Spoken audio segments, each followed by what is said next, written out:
அலைபாயும் மனதை எப்படி அடக்குவது? நல்ல கேள்வி தான். அதுக்கு 2 காரணம். ஒன்று, நீங்கள் இந்த தியானம் பண்ணும் பொழுது அந்த எண்ணம் அலைபாயுது. அப்போ அது ரொம்ப சாதாரண ஒரு விஷயந்தாங்க. நீங்கள் தியானத்தில் உட்காருங்க, கண்ணை மூடி உட்காருங்க. இந்த அலைபாயிற விஷயம் அது போக்கில் போக விட்டுருங்க. அது பாட்டுக்கு ஓடட்டும். இந்த ஆள் மனசுக்கு வந்து கடிவாளம் அப்படின்னு ஒன்று கிடையாது. அது உங்களால் கண்ட்ரோல் பண்ணி நிறுத்தலாம் முடியாது. அது தறிக்கட்டு தான் ஓடும். அந்த மாதிரி எண்ணங்கள் நீங்கள் தியானம் பண்ணுறீங்க, எனக்கு வந்து எண்ணம் அலைபாயுது, தேவையில்லாத விஷயங்கள் அப்படின்னு சொல்லிட்டு என்னுடைய எண்ணங்கள் வந்து அலைபாயுதுன்னு நீங்கள் உணர்றீங்கன்னா, நீங்கள் சரியான பாதையில் போயிட்டுருக்கீங்கன்னு அர்த்தம். அந்த எண்ண அலைகள் தானாக ஒரு நிலையில் வந்து ஒடுங்கி போகும், அடங்கி போயிடும். அதாவது உள்ளே இருக்க குப்பைகள் வெளியே போக போக, இது குப்பையான ஒரு எண்ணங்கள். இந்த குப்பையான எண்ணங்கள் தானாக வெளியே போக போக போக போக தான் உங்கள் மனசு வந்து ஒரு நிலைப்பட்டு வரும். நீங்கள் இன்றைக்கி காலையில் தியானத்தில் உட்காந்துட்டு, நாளைக்கு காலையில் தியானத்தில் உட்காந்துட்டு எனக்கு எண்ணம் வந்து எங்கேயோ போகுதுங்க. ஒரு ஆணாக இருக்கட்டும், ஒரு செக்ஸ் ரீதியாக போகுது, இல்லை ஒரு பெண்ணாக இருக்கட்டும், எனக்கு தேவையில்லாத கற்பனைகள்லாம் வருது. இந்த மாதிரி நினைக்காதீங்க. நீங்கள் தியானத்தில் உட்காந்தா இந்த நிலை வரத்தான் செய்யும். இதை நீங்கள் கடக்க முடியவே முடியாது. அது உங்களை கடந்து போகும். எந்த ஒரு விஷயமுமே உங்களை அது ஒதுக்கி தள்ளிட்டு போகணும். அப்போ இந்த தியானத்தில் நீங்கள் உட்காரும் பொழுது உங்கள் ஆழ் மனசு இப்படி தான் போகும். இது ஒன்று ஒன்றா போய் தீந்து போயிடும். அங்கே தீந்து போகிற ஒரு பாத்திரத்தில் நீங்கள் அரிசி வச்சுருக்கீங்க அப்படின்னா, அதை கொஞ்சம் கொஞ்சமாக எடுக்க கடைசியில் ஒன்றும் இல்லாத பாத்திரமாயிரும். அந்த மாதிரி தான் நம்மளுடைய மனிதனுடைய மனசு. இதில் உள்ளே இருக்கிற அந்த விஷயங்கள் இது எல்லாம் வெளியே போனதுக்கப்புறம் அங்கே நிதர்சனமான ஒரு நிலை வரும். அந்த நிதர்சனமான நிலை வர்றது தான் முதல் படிக்கட்டில் நீங்கள் தேர்ச்சி அடைஞ்சிட்டீங்கிறது அர்த்தம். அது உங்கள் பார்வையில் கண்டுபிடிச்சிடலாம். 2வது, இந்த எண்ண அலைகள் வெளியே அதிகமாக வர்றதுக்கு இன்னொரு காரணம், நீங்கள் அந்த தியானம் பண்ணக்கூடிய உங்களுடைய சூழ்நிலை. நீங்கள் தனியாக ஒரு இடத்துல இருந்து நீங்கள் தியானம் பண்ணுறீங்க அப்படின்னு சொன்னீங்கன்னா, இந்த ஒரு சூழ்நிலை வந்து நீங்கள் அடக்கி கொண்டு வரலாம். ஒரு 2 பேர் சேர்ந்து, ஒரு 3 பேர் சேர்ந்து, இன்றைக்கி பள்ளிக்கூடம் வச்சுட்டாங்க தியான வகுப்பெல்லாம். அங்கே ஒரு 50 பேர் 60 பேர் உட்காந்து அந்த பாடம் படிக்கிற மாதிரி அவங்க உட்காந்துருக்கும்போது அங்கே ஒருத்தர் சொல்லிகிட்டு இருப்பார், கண்ணை மூடு, இந்த பக்கம் சுவாசத்தில், அந்த பக்கம் சுவாசத்தில். அப்போ உங்கள் கவனம் எங்கே இருக்கும்? உங்கள் கவனம் உங்கள் உள்ளுக்குள் சென்றால் மட்டும்தான் நீங்கள் அதில் ஜெயிச்சு வர முடியும். இன்னொருத்தர் சொல்கிறத நீங்கள் செவிசாய்க்கும் பொழுது அங்கே உங்கள் கவனம் ஒரு நிலை கிடையாது. அப்போ சுற்றி இருக்கிறவங்களுடைய ஆழ் மனசில் இன்னொரு என்னன்னா, நம்ம தியானம் பண்ணோம்னா நம்ம இந்த விஷயத்தை அடைஞ்சிடலாம், அங்கே ஒரு பற்றுதல். இன்னொருத்தர் தியானம் பண்ணோம்னா, நாளைக்கு காலையில் எப்படியாவது இந்த கடனை கட்டிடணும், அந்த கடனை கட்டுறதுக்கு இன்றைக்கி தியானம் பண்ணி மனசை ஒருநிலைப்படுத்தணும். இப்படி அந்த ஒரு கும்பலாக இருந்து நீங்கள் தியானத்தில் இறங்கும் பொழுது கண்டிப்பாக உங்கள் மனசு அலைபாயறத நிறுத்தவே முடியாது. நீங்கள் தியானத்தில் அலைபாயாமல் இருக்கணும்னு நீங்கள் நினச்சிங்கன்னா, தனிப்பட்ட முறையில் காற்றோட்டமான இடத்துல சும்மா கண்ணை மூடி உட்காருங்க. உள்ளார இருக்கிற விஷயங்கள் வெளியே போகுது, அது உங்களுக்கு வரல. உங்கள் உள்ளே இருக்கிற அந்த தவறான எண்ணங்கள், எதிர்மறையான எண்ணங்கள், எதிர்மறையான சிந்தனைகள், இது ஒன்று ஒன்றா வெளியே போக ஆரம்பிக்கும். கிரிவலம் அப்படின்னாங்க, அந்த நம்ம இப்போ மலைகளை வளம் வர்றது வந்து கிரிவலம் அப்படின்னு சொல்கிறாங்க. இப்போ உதாரணத்துக்கு திருவண்ணாமலை எடுத்துக்கோங்களேன். இங்கே வந்து பௌர்ணமி என்னைக்கு பார்த்தீங்க அப்படின்னா லட்சக்கணக்கான மக்கள் அங்கே போய் அந்த கிரிவலம்னு சொல்லிட்டு வராங்க. இதில் நட்சத்திர தாரைன்னு ஒன்று இருக்குது. அவங்க நட்சத்திரத்துக்கு தாரை நட்சத்திரம் வர அன்னைக்கு அந்த மலையை வளம் வந்தாங்க அப்படின்னு சொன்னீங்கன்னா, அவங்க நினச்ச காரியங்கள் வந்து நடக்கும்.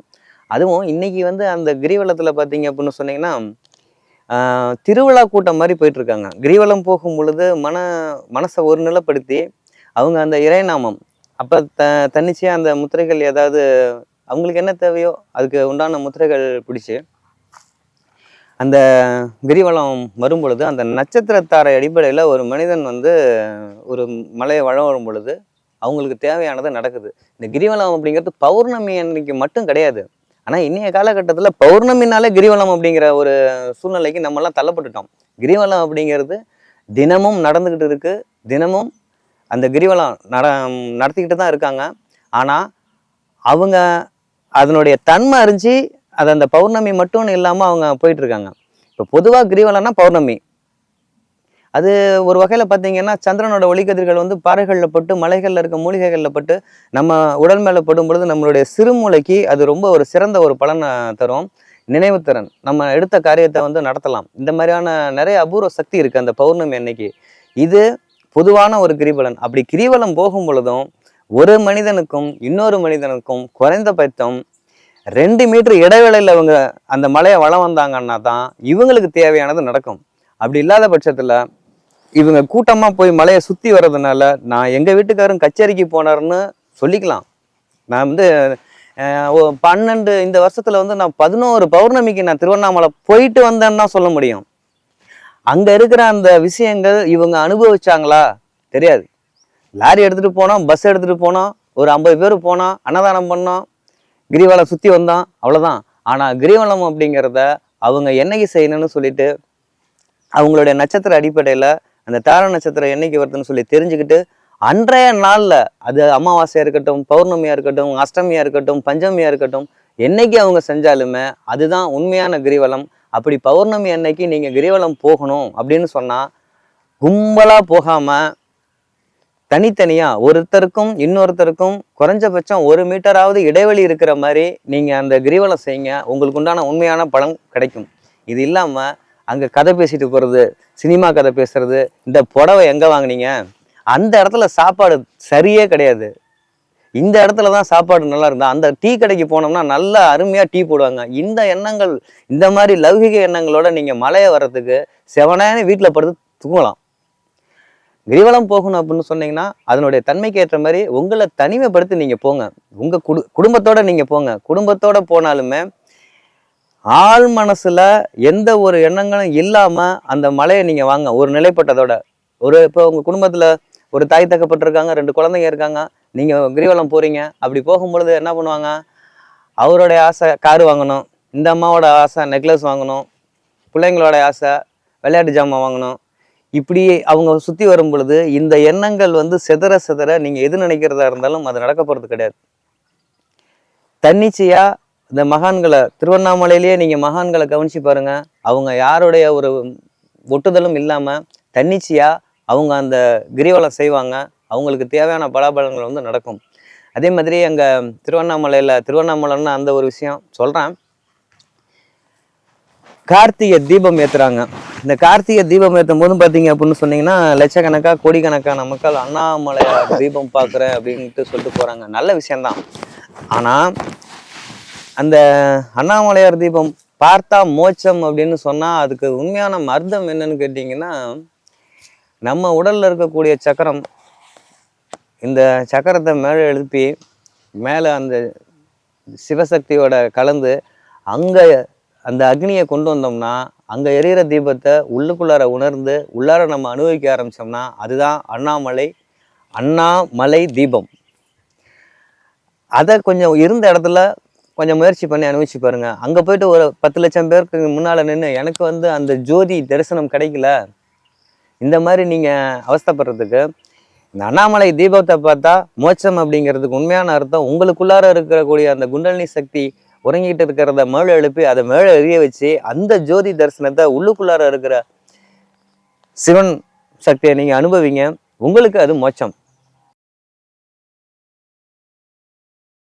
பிரதோஷம் அப்படிங்கிறது இன்னைக்கு இப்போ அந்த சனி பிரதோஷம் வருது, இந்த மாதிரி தாங்க எல்லாருமே இது பண்ணிட்டு இருக்காங்க. பிரதோஷம் அப்படிங்கிறது டெய்லியுமே தினமும் வரக்கூடிய 4:30 மணிலேருந்து 6 மணி வரைக்கும் இருக்கிற நேரம் வந்து பிரதோஷ நேரம்.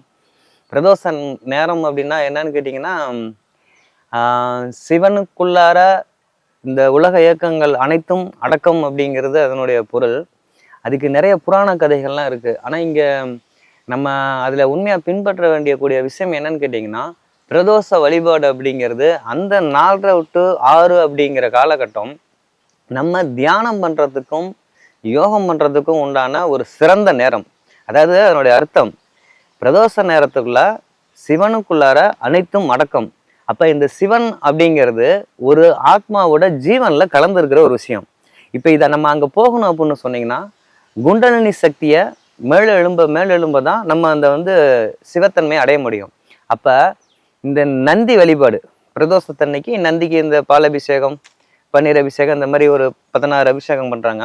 இப்போ இந்த அபிஷேகத்தின் மூலியமாக அவங்க வந்து இந்த 108 பிரதோஷம் பார்த்தா அப்படின்னு சொன்னீங்கன்னா நமக்கு வந்து சிவகதி கிடைக்கும் அப்படின்னு சொல்கிறாங்க. இந்த 108 பிரதோஷம் அப்படிங்கிறது அவங்க போயிட்டு ஆலயத்தில் இருக்கிற நந்திகளுக்கும் நந்தியம்பெருமானுக்கும் சிவனுக்கும் பாலபிஷேகம் பண்ணுறாங்க. இதில் கவனிக்கக்கூடிய விஷயம் என்னன்னு கேட்டிங்கன்னா, அந்த நேரத்தில் அவங்க படிக்கக்கூடிய பாராயணங்கள், சிவபுராணம் அல்லது நடராஜ பத்து, இந்த நந்தியம்பெருமான் போட்டு இந்த மாதிரியான விஷயங்களை வந்து மூச்சு விடாமல் படிப்பாங்க. அப்போ இந்த மூச்சு விடாமல் படிக்கும் பொழுது ஆட்டோமேட்டிக்காக அவங்களுடைய அந்த குண்டலினி சக்தி அந்த நேரத்தில் வந்து இயங்குறதுக்கு தன்மை அப்படிங்கிறதுனால இது ஆட்டோமேட்டிக்காக மேல் எழும்ப ஆரம்பிக்கும். நம்ம அங்கே போயிட்டு இப்போ நம்ம ஆலயத்தில் வந்து அந்த பிரதோஷ வழிபாடு நடந்துட்டு இருக்கு. இங்கே வந்து பெண்கள் தான் அந்த வழிபாடு செஞ்சிட்டு இருக்காங்க. அது ஏன் அப்படின்னு கேட்டிங்கன்னா, அது நம்மளுடைய தமிழ் மரபுப்படி சம்பிரதாயப்படி பெண்கள் வந்து தனியாக போய் யோகம் தியானம் தவம் அப்படின்னு ஒரு விஷயம் இருக்க தேவையில்லை. இவங்க தன் இல்லத்தை பராமரிக்கிறதுல அவங்க அன்றாட செய்யக்கூடிய அலுவல்கள், அவங்க செய்யக்கூடிய வேலைகள்லயே அவங்களுக்கு உண்டான யோக பயிற்சி தியான பயிற்சி இது எல்லாமே இருக்கு. அந்த மாடு பிடிக்கும் போது பார்த்தீங்கன்னா, அது வீட்டில் அந்த பசுமாடு அவங்க அந்த மூக்கணாங்கயிறு இப்படி விட்டு இப்படி பிடிச்சிட்டு வருவாங்க. இது முத்திரை. இவங்க தனியாக போய் அது பயிற்சி எடுக்கணுங்கிறது கிடையாது. அந்த மாதிரி அந்த பிரதோஷ நேரத்தில் இவங்க பெண்களா அந்த வழிபாடு செய்யும் பொழுது, அங்கே அந்த சங்கு ஊத்துறது, அந்த பாராயணங்கள் படிக்கும் பொழுது இவங்களுடைய மனசு ஒருநிலைப்பட்டு ஆட்டோமேட்டிக்காக அவங்களுடைய அந்த குண்டலினி சக்தி ஆகப்பட்டது மேல் எழும்பும். அதனால தான் நம்மளுடைய ஆலயத்தில் வந்து பெண்களை வந்து நீங்கள் அந்த பிரதோஷ வழிபாடு நடத்துங்க அப்படின்னு சொல்லி வச்சிருக்கோம். அதை நடத்திட்டு இருக்காங்க. இப்போ இந்த பிரதோஷ நேரத்தில் தனிப்பட்ட முறையில் நீங்கள் வந்து அந்த யோக பயிற்சியில் ஈடுபடுறீங்க அப்படின்னு சொன்னீங்கன்னா, இந்த நந்தி வழிபாடுங்கிறதுக்கு உண்டான விரிவாக்கம் என்னன்னு கேட்டீங்கன்னா, நம் தீ நந்தி. இந்த நம் தீ அப்படிங்கிறது நம்மளுடைய குண்டலினி அது வந்து நெருப்பு, அந்த தீ அப்படின்னு சொல்லுவாங்க. இந்த நம் தீய வழிபட அதாவது சக்கரங்களுக்கு மேல கொண்டு போக அது அந்த சிவகதி அடையும். இதுதான் அந்த பிரதோஷ வழிபாடினுடைய மகிமை. இதுக்கு உண்டான முறையான நேரம் சரியா 4:30 மணிக்கு ஆரம்பிச்சு அந்த 6 மணிக்கு வந்து அதை முடிக்கணும். அது ஆலய வழிபாடா இருந்தாலும் சரி, அல்லது உங்களுடைய யோக பயிற்சி தியான பயிற்சியா இருந்தாலும் சரி, இதை அந்த நேரத்துல நீங்க கரெக்டா முடிச்சிங்க அப்படின்னு சொன்னீங்கன்னா நல்லபடியா வரும்.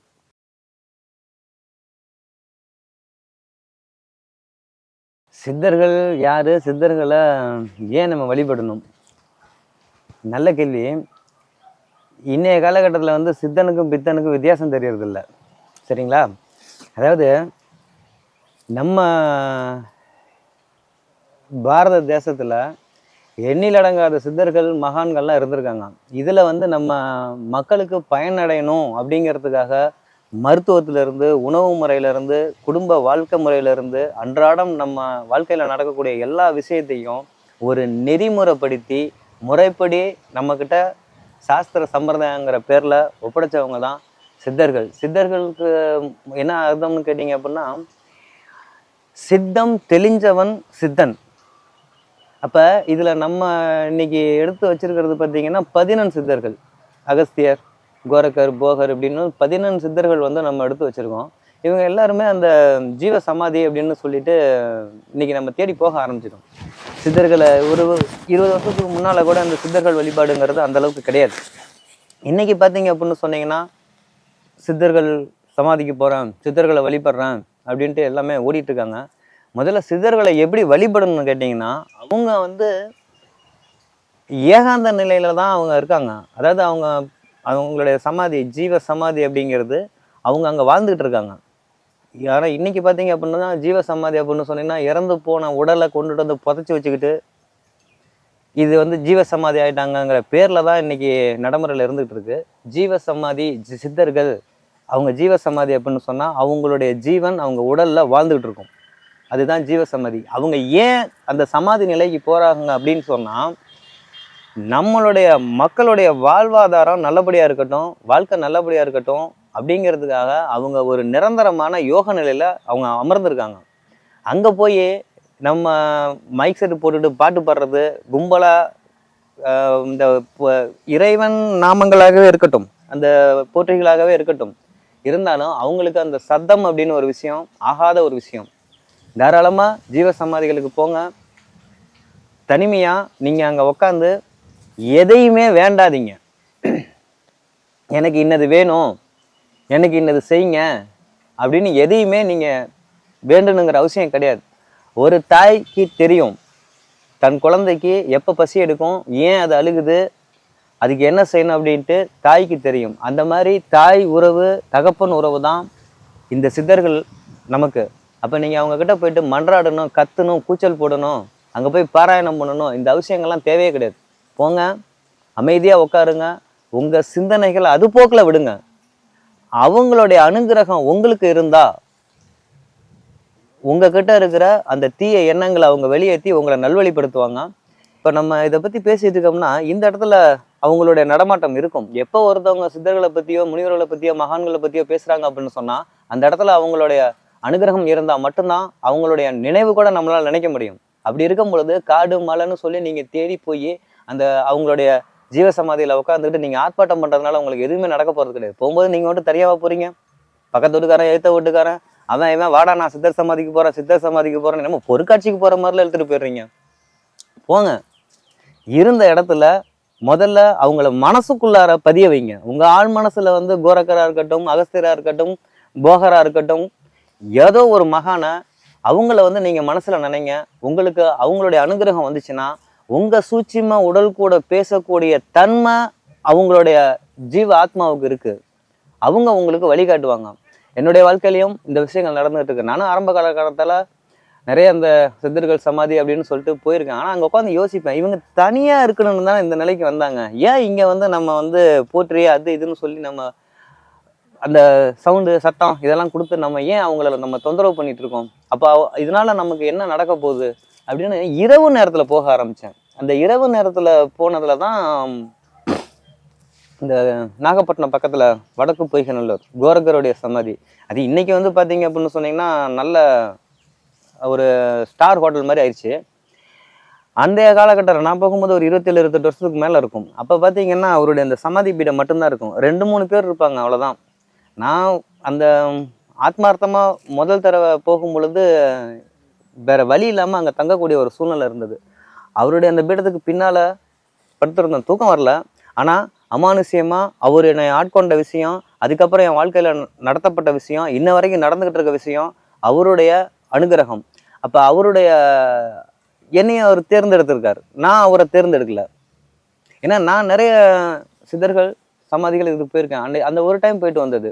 அப்போ அந்த காதுக்குள்ளார வந்து ஒரு ஸ்லோகம் மாதிரி ஒன்று ஓட ஆரம்பிச்சிச்சு. அது தனியாக சில நாட்கள் வந்து தனிமையில் இருக்கும் பொழுது நான் வாழ்கிற ஊர்லேயே என்னால் டெய்லி அங்கே போக முடியாது. ஆனால் நான் வாழ்கிற ஊர்லேயே வந்து மனசுக்குள்ளார வந்து அவர் அப்படியே கொஞ்சம் கொஞ்சமாக பதிகிறார். பதிய அவர் வழிகாட்டுதல்கள் வந்து அளப்பரிய விஷயமா இருந்தது. இது என்னுடைய ஒரு அனுபவம். அந்த தனிமை அங்கே போய் நாங்கள் எந்த ஒரு ஆர்ப்பாட்டமும் பண்ண கிடையாது. அப்போ சித்தர்கள் வந்து ஏகாந்த நிலையில் மக்களுடைய தேவைகள் அவங்கள பூர்த்தி பண்ணுறது, தேவைகளை பூர்த்தி பண்ணுறது, அவங்களுக்கு இந்த லௌகிகம்னா என்ன இதனுடைய சூட்சுமங்களை தெரிவிக்க வேண்டியது அவங்களுடைய கடமை. அதுக்காக தான் அவங்க தன்னைத்தானே அந்த நிலைக்கு கொண்டு போனாங்க. ஆனால் இன்னைக்கு சித்தனுக்கு பித்தனுக்கு வித்தியாசம் தெரியாது. இன்னைக்கு வந்து சித்தர்னு சொல்லிட்டீங்க அப்படின்னு சொன்னீங்கன்னா 4 கார் இருக்கணும், ஒரு பங்களா இருக்கணும். இவங்க இதெல்லாம் இருந்துச்சு அப்படின்னு சொன்னீங்கன்னா தான் ஒரு மாணவர் கூட்டம் வேற ஒன்று இருக்கும். ஏன்னா குருவால் மாணவனை கண்டுபிடிக்க முடியும், மாணவனால் எந்த குருவையும் கண்டுபிடிக்க முடியாது. அந்த குரு தான் இவர் தான் மாணவன், இவருக்கு இந்த விஷயங்களை வந்து கொண்டுட்டு போகணும் அப்படின்னு சொல்லிட்டு நம்மகிட்ட கொண்டு வந்து சேர்க்குறவர். உங்கள் மனசு பக்குவப்பட இந்த சித்தர்கள் வழிபாட்டு முறை அப்படிங்கிறது ஏகாந்தமாக தனிப்பட்ட முறையில் அது உங்கள் வீட்டு மொட்டை மாடியாக இருக்கட்டும் அல்லது வீட்டுக்கு பக்கத்தில் இருக்க மரத்தடியாக இருக்கட்டும், அவங்கள மனசில் உள்ளார நீங்கள் பதிய வைங்க.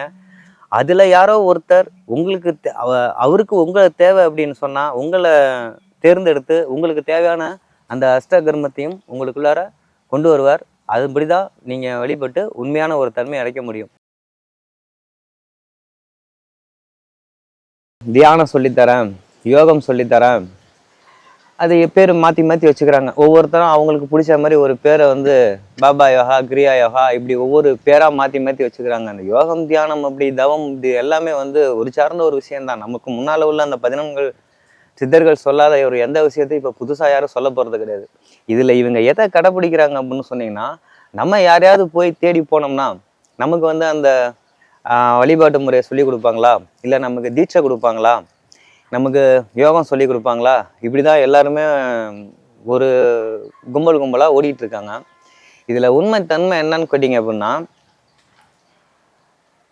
தன்னை அறிந்தவன் ஞானின்னு சொல்லுவாங்க. நீங்கள் தியானத்துலேயோ யோகத்தில் தவத்தில் நீங்கள் வந்து தெளித்து அந்த பிறவியில்லா பெருவாழ்வு வாழணும் அப்படின்னு சொன்னீங்கன்னா அது உங்களால் மட்டும்தான் முடியும். இன்னொருத்தவங்க அதை சுட்டி காட்ட முடியவே முடியாது. தியானம் பண்ணலாம், அந்த தியானம் தான் முதல் ஸ்டெப்பு. அதுக்கு முன்னால் உங்களுடைய சுவாசத்தை நீங்கள் முதல்ல கவனிக்கணும்.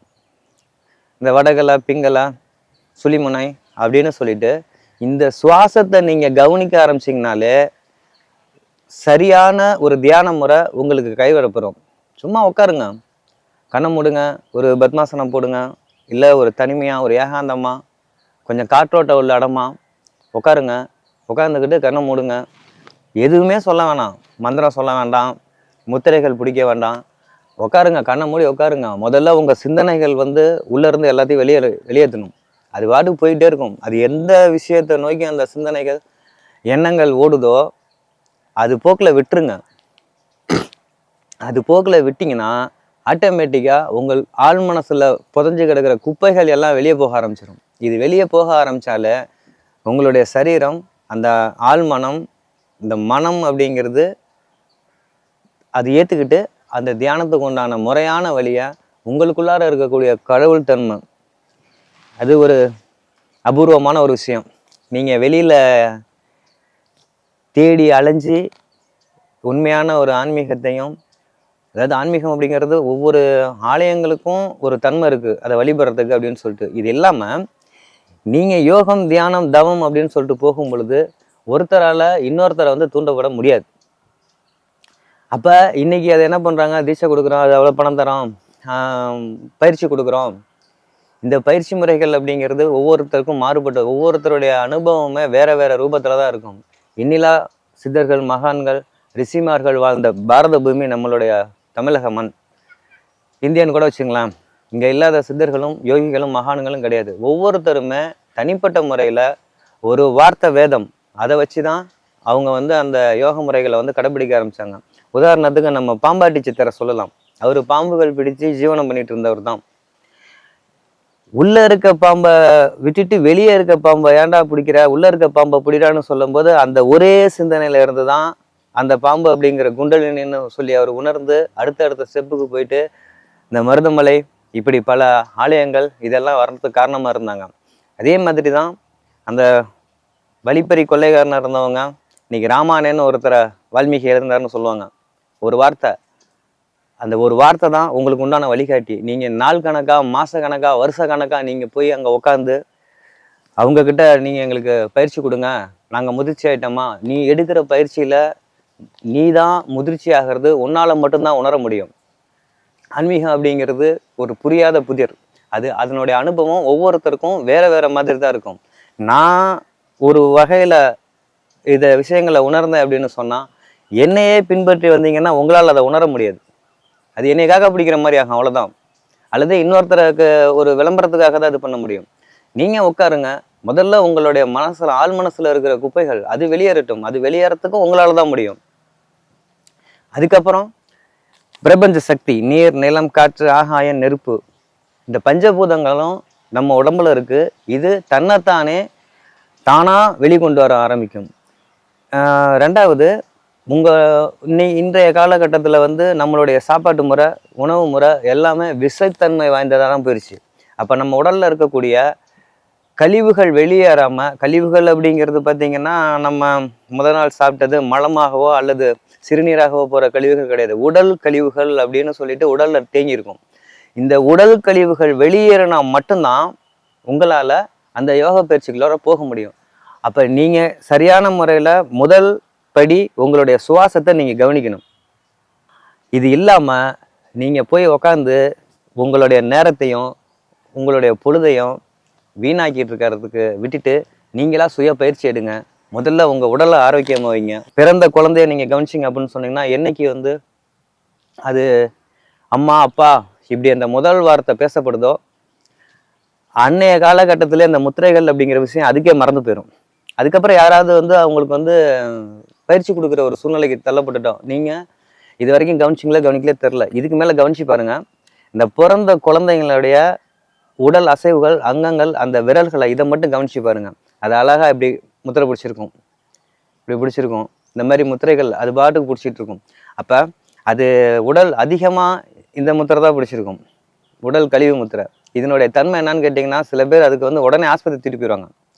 பால் குடிச்சிருச்சு, அது வாமிட் ஆகுது, உடம்பு சரியில்லை அப்படின்னு சொல்லிட்டு உடனே ஆஸ்பத்திரி தூக்கிட்டு போயிடுவாங்க. அல்லது பேதி ஆகுது, உடனே ஆஸ்பத்திரி தூக்கிட்டு போயிடுவாங்க. ஆனால் அது தன்னைத்தானே அந்த அந்த முத்திரைகள் மூலியமாகவே அது தன்னைத்தானே குணமாக்கிக்கிறது இங்கே நம்ம யாருமே உணர்றது கிடையாது. அந்த முத்திரைகள் அது ஆட்டோமேட்டிக்காக பிடிக்கும்போது வாமிட் ஆகவோ அல்லது பேதியாகவோ அல்லது அழுகையாகவோ இந்த மாதிரி ஏதோ ஒரு விஷயம் அது உடம்புக்கு தேவையில்லாத விஷயத்த தன்னைத்தானே வெளியேற்றும். கடல்ல ஒரு ஜீவன் இறந்து போனது கிடந்துச்சுன்னா அது ஆட்டோமேட்டிக்காக கரை ஒதுங்க வந்துடும். அதே மாதிரி நம்ம உடல்ல சேரக்கூடிய தேவையில்லாத உணவுகள் விஷத்தன்மை வாய்ந்தது நம்ம உடம்பு வந்து ஏற்றுக்காது. தொண்டை வரைக்கும் தான் நம்மளுடைய ஒரு கண்ட்ரோலில் இருக்கும். தொண்டைக்கு கீழே போகும் பொழுது இந்த உணவுத்தன்மைகள் வந்து ஆட்டோமேட்டிக்காக சிறுமுள்ள ஆர்டர் போட்டுரும். இது உனக்கு தேவையில்லாதது, இதை வெளியேற்று, வாமிட் வரும். இந்த வாமிட் எடுத்த உடனே என்ன பண்ணுவோன்னு கேட்டிங்கன்னா உடனே ஒரு மாத்திரையை போட்டோம், இல்லைனா ஒரு இன்ஜெக்ஷன் பண்ணிடுவோம், அதை அங்கேயே நிப்பாட்டிடுவோம். இது அடுத்த பகுதிக்கு அந்த விஷத்தன்மையை வந்து அனுப்பும். அடுத்தது பேதி ஆகும். இந்த பேதியையும் மாத்திரை போட்டால் ஊசி போட்டால் நிப்பாட்டிடுவோம். அப்போ அங்கேயும் அந்த கழிவுகள் விஷத்தன்மைகள் வெளியேற முடியாமல் அடுத்ததாக சளி பிடிக்க ஆரம்பிக்கும். இந்த சளி மூலியமாக வெளியேற்றும். நம்ம ஒன்று காரி உமிழணும் அல்லது அதுவாக வெளியேறும். இதையும் நம்ம அனுமதிக்கிறதில்ல. இன்ஜெக்ஷன் பண்ணிடுவோம், மருந்து மாத்திரை சாப்பிட்ருவோம். அடுத்தது காய்ச்சல் வரும். இந்த வாமிட், வாந்தி எடுக்கிறது, பேதி ஆகிறது, சளி பிடிக்கிறது, காய்ச்சல் அடிக்கிறது, இந்த தலைபாரம், இந்த 5ம் நோய் கிடையாது. ஒரு மனிதனுடைய சரீரத்தை, அந்த பிராண உடலை தன்னிச்சையாக குணமாக்கிக்கிறதுக்கு உண்டான சுய வைத்திய முறை தான் இந்த 5 விஷயமும். இதை யாருமே இன்னைய காலகட்டத்தில் உடனே மாத்திரை இல்லைன்னா இன்ஜெக்ஷன், இது மூலயமா அதை நிறுத்தி இந்த கழிவுகள் உடலில் தேங்கி உடம்பே சாக்கடையாக தான் மாற்றிட்டு இருக்காங்க.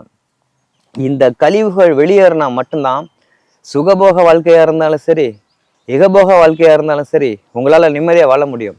அப்போ இந்த சுவாசத்தை நீங்கள் கவனிக்க ஆரம்பிச்சிங்க அப்படின்னு சொன்னால் ஆட்டோமேட்டிக்காக தன்னிச்சையாக இந்த முத்திரைகள் வந்து உங்களுக்கு பழக்கமாக ஆரம்பிக்கும். இந்த முத்திரைகள் பழக்கமாக ஆரம்பிக்கும் பொழுது நீங்கள் ஆரோக்கியமாக இருக்கிறதோட மட்டும் இல்லாமல் உங்களுடைய மனது, உங்களுடைய குடும்பம் எல்லாத்தையும் நீங்கள் ஆரோக்கியமாக வச்சுக்கலாம். இதுதான் முறையான ஆன்மீகத்துக்குள்ளார போகிறதுக்கு உண்டான முதல் படி. இந்த முதல் படியில் ஏற ஏற ஏற அடுத்தது என்ன பண்ணணும் அப்படிங்கிற சூட்சுமத்தை உங்களுடைய சூட்சும சரீரம் உங்களுக்கு காட்டி கொடுக்கும். சூட்சும சரீரம் அப்படிங்கிறது ஒரு மனிதனுக்கு 2 உடல், பிராண உடல். அதுக்கு தான் வலி, வேதனை, கஷ்டம், துக்கம், சந்தோஷம், இது எல்லாமே. சூட்சும உடலுக்கு இது எதுவுமே கிடையாது. அந்த ஒளி ரூபமாக இருக்கக்கூடிய சூட்சும உடல் உங்களுக்குள்ளாரே நீ அடுத்ததை செய்ய அப்படிங்கிறது தெரியப்படுத்த ஆரம்பிக்கும். இந்த சூட்சும உடல் தான் நீங்க தேடிட்டு இருக்க உங்களுடைய குருநாதர். எங்களை மாதிரி நான் ஒரு பயிற்சி செஞ்சேன், இந்த நிலைமைக்கு வந்தேன்னு சொல்றவங்களால உங்களை ஆளாக்க முடியவே முடியாது. உங்களுடைய பிராண உடல் அதுக்கு தகுதியானதா இருந்தா சூட்சும உடல் உங்களுக்குள்ள இருந்து உங்களை வழி நடத்தும். நீங்க போற அந்த ஆன்மீக பாதை, முக்திக்கு உண்டான பாதை, இதுக்கு அது தன்னைத்தானே உங்களை மேலே ஏற்றி கொண்டுட்டு வரும். நீங்க தியானம், யோகம், தவம் பண்ணோம்னா காற்றோட்டமா இருக்கிற ஒரு இடத்துல தன்னிச்சையா உங்களுடைய சுவாசத்தை நீங்க கவனிக்க ஆரம்பிங்க. அந்த பயிற்சி உங்களுடைய சூட்சும உடல் மூலியமா உங்களுக்கு தெரியப்படுத்த வரைக்கும் உங்க குருநாதர் உங்ககிட்ட தான் இருக்காங்க. வெளியில தேடாதீங்க.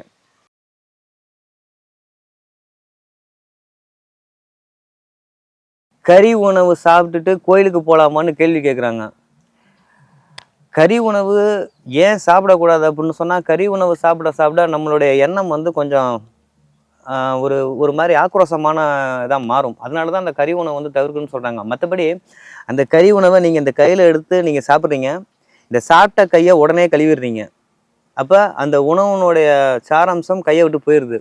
நீங்கள் திரும்ப கோயிலுக்கு போகும்போது என்ன பண்ணுறீங்க, தலையில் தண்ணியை ஊற்றி உடம்பை கழுவிக்கிட்டு நீங்கள் கோயிலுக்கு போகிறீங்க. இப்போ வெளியில் நீங்கள் தண்ணியை ஊற்றிக்கிட்டு உள்ளார கறியை சாப்பிட்டுட்டு கோயிலுக்கு போகிறது சரியா தப்பா? அதாவது நீங்கள் கறி சாப்பிட்டா கோயிலுக்கு போகக்கூடாது அப்படின்னு சொன்னால் எந்த சித்தர்களும் சொல்ல கிடையாது. இந்த கறி சாப்பிட்டா கோயிலுக்கு போகக்கூடாது அப்படின்னு சொல்லிட்டு உங்களுடைய ஒரு கற்பனை. அப்போ நீங்கள் குடலெல்லாம் கழுவிட்டு கோயிலுக்கு போகணும். வெறும் உடலை மட்டும் கழுவிட்டு தானே கோயிலுக்கு போகிறீங்க.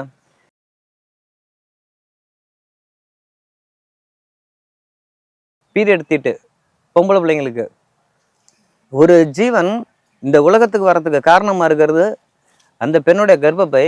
அந்த 300 நாட்கள் அந்த ஜீவன் ஆணோ பெண்ணோ அந்த கர்ப்பப்பையில் அந்த கழிவு நீர்களோட அடக்கத்தில் தான் அவங்க 300 நாள் வாழ்கிறாங்க. இவங்க பிறந்துடுறாங்க. திரும்ப வந்து இவங்க அந்த பீரியட் அப்படிங்கிறது ஒரு 4 நாள் 5 நாள் 300 நாள் அந்த தீட்டில் மூழ்கி கிடந்த ஒரு உடல் இந்த 5ஆவது நாள் குடித்தவொன்னே பரிசுத்தமாயிருமா? அந்த காலகட்டத்தில் வந்து நவீன வசதிகள் இல்லாத ஒரு காலகட்டம். அதனால அந்த கழிவுகள் போகும் பொழுது உணவுகள் மூலியமாக மற்றவங்களுக்கு நோய்த்தன்மை பரவும் அப்படிங்கிறதுக்காக இவங்க வந்து அங்கே போகக்கூடாது. எங்கள் கருங்காலி வழங்க போட்டிருப்பாங்க. வீட்டுக்கு கொல்லை பக்கம் சாணி போட்டு மெழுகி கருங்காலி வழக்க போட்டு அங்கே தான் உட்காருன்னு சொல்லுவாங்க. கருங்காலியோடைய தன்மை வந்து கெட்ட கிருமிகளை அழிக்கக்கூடியது. சாணமும் அதே மாதிரி தான் கெட்ட கிருமிகளை அழிக்கக்கூடியது. இன்னைக்கு டைல்ஸ் போட்ட தர கருங்காலி உலக்கன்னா என்னன்னே தெரியாமல் போச்சு. அப்புறம் இன்னும் அதை நம்ம பிடிச்சிக்கிட்டு சபரிமலைக்கு மாலை போட்டிருக்காங்க. அவங்க தான் சமைச்சு கொடுப்பாங்க. வேற வழி கிடையாது. தண்ணி கொடுத்துனா இருக்காங்க. அவங்க தான் சமைச்சு கொடுப்பாங்க. தண்ணியை தெளிச்சா அந்த தீட்டு போயிடும். அப்போ இது உள்ளுக்குள்ளார இருக்கு. இந்த பீரியட் தீட்டு அப்படின்னு சொன்னால் நீர், நிலம், காற்று, ஆகாயம், நெருப்பு, இந்த 5 விஷயத்த இவங்க அந்த பெண்கள் பயன்படுத்தாம இருந்தா அது தீட்டுன்னு ஒத்துக்கலாம். இதுதான் சித்தர்களுடைய பார்வை. பீரியடா இருக்க பொண்ணு சுவாசிக்காம இருக்காங்களா? தாகம் எடுக்குதுன்னு தண்ணி குடிக்காம இருக்காங்களா? இல்லை தன் குடும்பத்தாருக்கு உணவு தேவை அப்படின்னு சொல்லிட்டு நெருப்பு பற்ற வைக்காம இருக்காங்களா? அது கேஸ் அடுப்பாகவே இருக்கட்டும், நெருப்பு பற்ற வைக்காம இருக்காங்களா? இல்லை பூமியில தான் கால்படாமல் இருக்காங்களா? அப்போ இந்த 5 சக்தி ஒரு மனிதன் பிறப்புக்கு காரணம் நீர், நிலம், காற்று, ஆகாயம், நெருப்பு அப்படிங்கிற பஞ்சபூதம். இந்த பஞ்சபூத கலவை தான் இந்த உடல். இந்த பஞ்சபூத கலவை உடல்லே இருக்கும்போது இது ஒரு 4 நாள் 5 நாள் அந்த தீட்டு அப்படிங்கிறதுக்காக இவங்க அந்த வழிபாட்டு முறைகள் செய்யக்கூடாது. அப்போ இந்த 5 விஷயத்தை இவங்க தொடாமல் 5 நாள் மூச்சு விடாமல் இருங்க, 5 நாள் தண்ணி குடிக்காமல் இருங்க, அது தீட்டுன்னு ஒத்துக்கலாம். அதை கடைப்பிடிக்கிறவங்க வழிபாட்டுக்கு போகாதீங்க. இதெல்லாம் சித்தர்களுடைய பார்வை. இயற்கை தானம், இயற்கையான ஒரு விஷயம், பெண்களுக்கு நடக்கக்கூடிய ஒரு இயற்கையான ஒரு விஷயம்தான். இதில் வந்து செயற்கையாக ஏதாவது இருந்துச்சுன்னா பரவாயில்ல. இயற்கையோட இயற்கையாக ஒன்றிணைந்து வாழணும் அப்படிங்கிறது தானே நம்மளுடைய மரபு. அது இதுக்கு மட்டும் ஏன் விளக்கு? இறந்தா தீட்டு, அங்கேயே விளக்கேற்றிடுறாங்க. சாமி கும்பிட்ற இடத்துல தான் விளக்கேற்றுவோம். இறந்தா தீட்டு அப்படின்றாங்க. அவங்க அந்த சம்மந்தப்பட்டவங்க, அந்த இறப்புக்கு சம்மந்தப்பட்டவர்கள், அவங்க வந்து அந்த உடலுக்கு 1 வருட காலங்கள் அதுக்கு தேவையான சம்பிரதாயங்களை செய்யணும். அப்போதான் அது ஒன்று மறுபிறப்பு அல்லது மோட்சத்துக்கு போகும் அப்படிங்கிறதுக்காக அதை விலக்கி வச்சாங்க. இது தீட்டு அப்படிங்கிறதுக்கு அந்த வார்த்தைக்கு அர்த்தம் என்னன்னு சொல்லிட்டு தெரியல. இப்போ இருக்கிற ஆனா தீட்டு ஊனா தீட்டு அவ்வளோதான். தீட்டு அப்படிங்கிறது தீண்ட தகாததுன்னு சொல்லுவாங்க. தீண்ட தகாதது அப்படின்னு சொன்னால் பெண் இனம்னு ஏன் உன்னை படைச்சாங்க? அப்படி ஒரு இனமே இருந்திருக்க தேவையில்ல. இது தீண்ட தகாதது. இது தீண்ட தகாததுன்னா தகாததை ஏன் இறைவன் அந்த பிரபஞ்சம் நமக்கு கொடுத்துச்சு? அப்போ பிரபஞ்சம் நமக்கு கொடுத்ததுல வந்து நமக்கு தீண்ட தகாதன்னு எதுவுமே கிடையாது. இது மக்களுக்காக ஒதுக்கி வைக்கப்பட்ட ஒரு விஷயம். இது தனக்குத்தானே போட்டுக்கிட்ட ஒரு நியதி தான். மற்றபடி இயற்கையோட இயற்கையாக வாழ்கிறவங்களுக்கு இந்த தீட்டு அப்படிங்கிறதுக்கு எந்த ஒரு அர்த்தமும் கிடையாது. ஆன்மீகத்தில் அது என்ன 2K கிட்ஸு, பிரபஞ்சத்தினுடைய படைப்பில் அவங்களும் சமகால சக ஜீவன்கள் தான். இது இந்த வரிய அறிவியல் வளர்ச்சி, அந்த 2K கிட்ஸ் அப்படின்னு சொல்லிட்டு எதுக்கு எடுத்தாலும் 2K கிட்ஸ் அப்படிங்கிற மாதிரி இப்போ இந்த எல்லா விளம்பரங்கள் சோசியல் மீடியா எல்லாத்துலேயுமே வர ஆரம்பிச்சிருச்சு. ஆன்மீகத்துக்கு 2K கிட்ஸு 19 கிட்ஸ் எல்லாம் கிடையாது. அதே நேரம் இப்போ இருக்கிறவங்களுடைய கவனம் வந்து அவங்களுடைய அலைபேசியிலேயே தான் இருக்குது. இதை மட்டும் கொஞ்சம் குறைச்சி அதில் பார்த்தீங்க அப்படின்னு சொன்னிங்கன்னா அந்த ஒரு உண்மையான ஆன்மீக பதிவுகள் அப்படிங்கிறதும் சரியான முறையில் எதுவும் வர்றது கிடையாது. அப்படி இருக்கும்போது இவங்க இதை பார்த்துட்டு அந்த வழியில் பின்பற்ற ஆரம்பிச்சிடுறாங்க. ஆன்மீகம் அந்த 2K கிட்ஸு 19 கிட்ஸுக்கு இந்த மாதிரி எந்த ஒரு பாகுபாடும் கிடையாது. அது இன்னும் ஒரு 200 வருடம் கழித்து பிறக்கக்கூடிய ஒரு ஜீவனுக்கும் இந்த ஆன்மீகம் பொதுவானது தான்.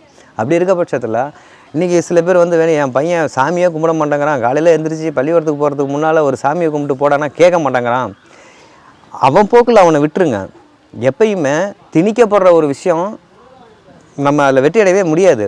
ஆன்மீகம் அப்படிங்கிறது நம்ம வாழக்கூடிய உடலில் ஒன்றோட ஒன்று பின்னி பிணையப்பட்ட ஒரு விஷயம். இதை ஒருத்தங்க கிட்ட சில பேர் சிறு வயசில் வந்து சாமி கும்பிடாமல் இருப்பாங்க. ஆனால் அவங்க வந்து வளர வளர பார்த்தீங்க அப்படின்னு சொன்னிங்கன்னா மிகப்பெரிய ஆன்மீக பேச்சாளராகவோ பட்டுதலாகவோ இருப்பாங்க. அது அவங்களுடைய பிறப்பு விதியை பொறுத்து இருக்குது. அப்போ 2K கிட்ஸ் அப்படின்னு பிரிச்செல்லாம் பார்க்க வேண்டாம். அவங்களும் நம்ம காலத்தில் வாழ்கிறவங்க. என்ன அவங்களுடைய கவனம் முழுக்க முழுக்க அலைபேசியில் போயிடுச்சு. அந்த அலைபேசி கவனத்தை மட்டும் கொஞ்சம் எடுத்து விட்டுட்டு வீட்டிலேயே கொஞ்சம் தியானம் பண்ண சொல்லுங்கள்.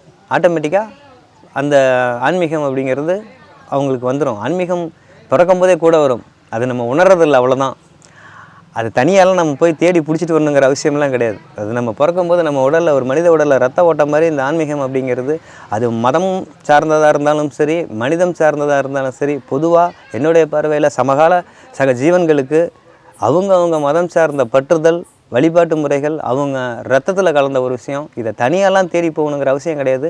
நீங்களாக இருங்க, அவங்களா உருவகப்படுத்திக்குவாங்க.